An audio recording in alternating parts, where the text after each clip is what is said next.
and welcome to Titanium Plus Tarot, and today I'll be doing a how to strengthen your intuition video. Okay, so this is going to be for anyone who watches this at any time, just like any of my other videos. Okay, just because I don't mention that they're timeless does not mean that they're not timeless. It's whenever you watch it that it applies for you. Okay, now it applies for you, yes. Now, for anybody, as I've mentioned before, at any time. And with that being said, let's get into the message. Okay, so what I really wanted to talk about today was the difference between your higher self and your egoic self. Because I've had to deal with both of mine very often. You know, I've said this multiple times. After my accident, I had become impulsive. And that impulsiveness was not me tapping into my higher self. That was me tapping into my lower self. More, what do I think I need for right now? You know, not the one that sees long term. Not your higher self, your more connected self. To when I say connected, I mean the connection that you have to the matrix of this world, of this ether, of this anything. There is no separation in reality. There is only energy vibrating at different frequencies. We think that they're actually solid things, but they're not. You know, every single cell is made of 99 point, a lot of 9% air. So I think it's 13 nines in actuality. So this is like it's real. We think it's real. We think it's solid, but it's not really. You know, and I think the masters that were able to go through things were able to elevate, or levitate, or things of that sort, knew that this world was was just a construct of our abilities, of our imaginations, and so on and so forth. Now, what I'm saying, I'm going back to the higher self and the ego. Like I said, the ego is your body. It's the your fight or flight response. It's your what do I need now to help me right now? You know, it's what do I want? What does my body want? It's not the higher, the much more calm, the much more centered part of you that is talking. It's actually the more lower vibe that is talking. And so the way to differentiate is generally when you're thinking a thought and and that thing that you're thinking about will only benefit you, that is probably your egoic self thinking. But when it's something that is it's good, it's a win-win for everybody involved, that it's you can see the long-term benefits of that thing that you're planning on doing, that it is out of compassion, that it is that you respect the boundaries that you've set for yourself, which is one of my toughest things that I need to work on, my own boundaries, and having them respect my boundaries. It's not easy, especially when you've been taught differently since your childhood. It's not something easy to do. When it's ingrained within you, it's really not easy. And so there are a lot of different things, because I know a lot of people that say that energetic healing, energy work is not cheap.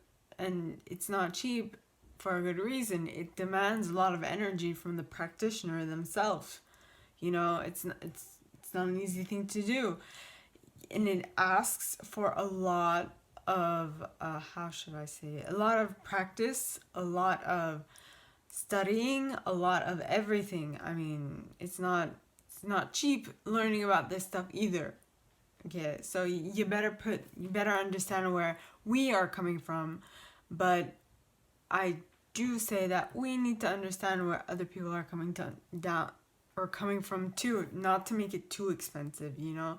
It has to be something that is affordable for people to get, because like as much as it's a little woo, energetic healing is an important part of your soul's transition. And you, as an energetic being living a human experience, you need to be able to let go of past trauma, of past life experiences, of all those things that you are not even necessarily aware of, right? Those are important things, but all of this stems from being able to listen to the difference between your ego and your higher self, because knowing which one it is will help you determine what you need to do to continue. Because if you always stick around and do what your egoic self tells you to do, that won't really help you, because you will only be feeding that fearful side of you. I mean, the ego is important, okay? Yes, the ego's main job is to keep you alive and to keep you safe. But some of the things that your ego warns you against are just not that scary. But, I mean, what will... Let me just ask. Will social embarrassment kill you? No. It might make you embarrassed for a little while. And I'm going to tell you one thing, okay? It will pass like gas. People don't, because of the situation that we find ourselves in now, how human minds are shaped by media, and our attention span is super short lately, okay? How that is affecting us will automatically influence the way we keep how we store information in our mind. And I can tell you from experience that social situations, yes, they can be embarrassing, but they change. They change depending on how a person interacts with people. They change depending on how the person is in what frame of mind a person is in. There are a lot of details and a lot of things that go into those types of calculations. Yes, there are some people who are going to keep a grudge. You can't do anything about that. And it's that person's prerogative. If they want to keep that thing alive within themselves, then that's their prerogative. That's for them to know and for you to stay away from, frankly. All you need to concentrate on is always going towards the better option for you. Not just for you, but for the better option for the people around you. And I can say that sometimes, I can think about it from a third-party perspective now, okay, but when there's this certain community where I go in, where I have, like, my mind goes back to my childhood self, and I'm like, you know what, I want to go talk to them, even though I know quite well that they don't appreciate talking to me, and that most likely bad stuff will come out of it. And now, me going directly to them and talking to them because I know it's going to make them feel awkward, and that's exactly what I wanted in those certain situations, was not the most highest self mentality. That was actually for my ego. It was. And actually, I never thought of it that way. I thought that it was my higher self telling me to go talk to them. But it was actually my ego who needed the validation, who needed something to say, you know what, I'm better than them. Okay, yeah, so you're better than them, but if this situation asks if the situation won't be a win-win because you are following your egoic self and you are trying to please that little egoic self want, which is seeing them a little uncomfortable, which was my case at the time. Is it really a win-win for everybody? It's only a win for you because you showed yourself that you're strong enough. And I'm using my situation because it's the only one I can comment on. So, I said it was my intuition telling me to go towards that person, while in actuality it was my ego. My egoic self was telling me to go towards that person and to make them feel uncomfortable. Was that a win-win for everybody? Nay. You know what would have been a win-win? If I would have left them alone and I would have seen from where I was that my presence was not discomforting to them. Yes, they saw me, but I didn't invade their privacy. I didn't make them feel uncomfortable. I actually made them feel like they wanted to come talk to me, because my whole point in reality, what I really want is for connections to be made, for people to want to come towards me. And me making them feel uncomfortable is one of the worst things I can actually do for their comfort. Oh my God, I just schooled myself. So now, wow, I just put myself in my place. I did. So next time you are in a situation where you feel like your egoic self is telling you to do something, and the interesting thing is that your egoic self is going to be the first thing that pops into your mind. And I know that I have a splenic intuition, which means that my intuition is somewhat instinctive, which means that it's instantaneous. If I get an idea, it's the thing I should be working on right there and then. But now, after having that little revelation to myself, that really, because I might have a splenic intuition, does not mean that my ego will not take part in trying to fool me at times and make me do stupid shit all the same, you know? So, just wait a moment. Now, one thing that I did, okay, and I remember this quite clearly, was when came time for me to choose a lawyer. Okay, I actually listened to my higher self, but my higher self in the instance.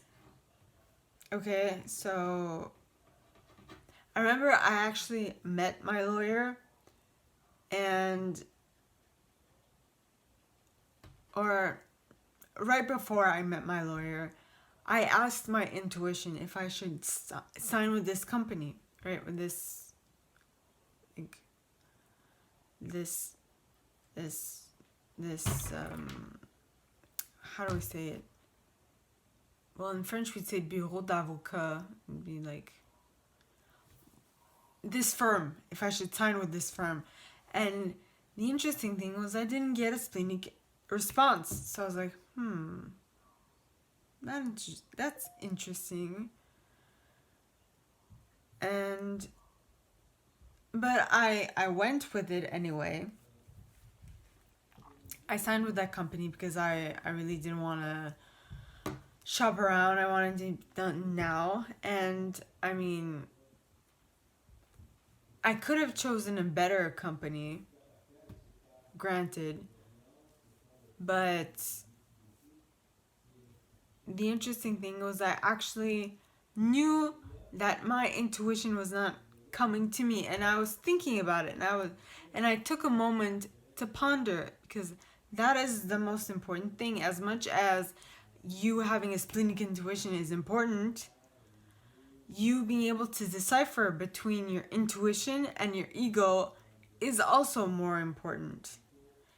You see, I might have had a better outcome with someone else as a lawyer rather than them if I had actually not listened to my ego, because yes, okay, I did take a moment to pause and reflect, but in actuality I did go with my ego because I wanted it done quickly, you know. But there were some positive points in my choice nonetheless. I could have had a better outcome if I had listened to my ego more if I didn't listen to my ego. If I listened to my intuition more closely, I might have had a better outcome. But because of my newfound way of viewing things, which is also an important part of life, which is taking every situation as a win-win. Why? Because even if you lose, you get something out of it. You learn something out of it. If you take every situation from that perspective, it is going to be much more beneficial for you than if you take something as, oh, this didn't work out. Or, oh, I lost so much money with this. I shouldn't have listened to my ego. Or, oh, well, you know what? I should have not listened to this or that or whatever. You know, I should have listened to my intuition, or I should have taken more time to listen to my intuition, or found a way to listen to it deeper or something. But at least that taught me a very crucial lesson, which is, even if your splenic intuition is not instantaneous, which was my case, you should take a moment and think about it, because now having a splenic intuition, there's a bigger chance of me falling prey to my egoic self than me following my intuition. So I really need to be more diligent on what I choose. Okay, but for another instance where I had something between my splenic intuition and my egoic self, I was in a event in the winter a couple of years back, and I met this guy who really intrigued me. And on my way out, I wanted to say bye to him, but I stopped myself because he was in deep conversation with someone else. And then I seriously thought, what if I had talked to him on that day? What would have happened? Would we have gone out? Would we have done this? Would we have had more interaction and whatnot? What stopped me that day was something told me to not talk to him. So I didn't talk to him. But later I thought, was that my ego? Was that my ego, or was that my intuition? And now I know that was my intuition telling me to not talk to him, because first of all, the guy would not have actually put in more effort than needed. I've noticed that. Number one. Number two, he would not have been the best partner for me. So in either way, I would not have gotten as much return out of that relation as I would have wanted to. That would be number one. And number two, the fact that you never know what will come out of it, right? And what I wanted in a relationship might not have been given to me from that person, because the first relationship you should have, and which should be good, is the one that you have with yourself, if you know what I mean. If you're good with you, then everything else would just fall into place, because you are setting a good standard to follow for yourself. If you love yourself unconditionally, people will feel it and will follow suit. You have to set an example to others. Excuse me. You have to set an example for others. And that starts by first loving yourself. If you don't love you, how can you expect others to love you? Right? So, that was my little that was what came to me, like, right on the fly about the difference between your egoic self and your intuitive self. Now, that is all that I have for you guys this week. If you like this, and if you'd like me to go deeper into your specific situation, please contact me at the email in the box below, and it'll be my pleasure to help. In that same box, you'll find a little description of this video and my price. Now, like this video, give it a thumbs up, subscribe to the channel if you haven't already, and click on the notification bell to be notified when I post new stuff, as well as leaving me a comment, because I adore comments. I read them all. I might not answer all of them, but I absolutely read them all. Okay? And my lovely collective. With that being said, I wish you guys all a very good week, and I will see you next time, okay? Bye!